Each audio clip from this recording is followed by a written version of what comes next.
আমাদের একটা ফোন আসে যে কৃষ্ণনগর সৎসঙ্গ আশ্রমের পাশে হঠাৎ করে আমাদের লাইন বিচ্ছিন্ন হয়ে যায়।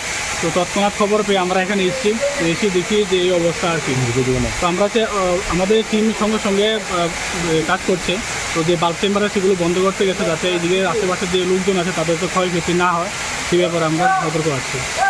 আয়ার কি বন্ধ করতে পারছেন নাকি? না, এখনও বন্ধ হয়নি, কারণ যে পরিমাণে পরিস্থিতি সেখানে বন্ধ করা সম্ভব হয়নি। তার জন্য আমরা যে বাল্ব চেম্বার আছে সেগুলো বন্ধ করার জন্য গ্যাসের চাপ করি। এইটার কারণে কতটা জায়গায় বন্ধ, মানে এখন সার্ভিস বন্ধ থাকবে? এখনও সার্ভিস বন্ধ হয়নি, কিন্তু বন্ধ করার সাথে বেশি সময় লাগবে না। কিন্তু ধরুন যে কৃষ্ণনগর এরিয়াটা ক্ষতিগ্রস্ত হতে পারে।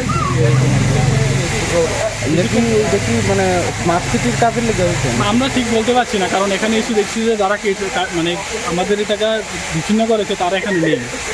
এই আর কি। মানে কী মনে হইতেছে এটা কি কোনো কাটা পড়ছে না? না, নিশ্চয়ই কাটা গেছে না, তো সেরকমভাবে তো গ্যাস বেরোনোর কোনো কথাই ওঠে না।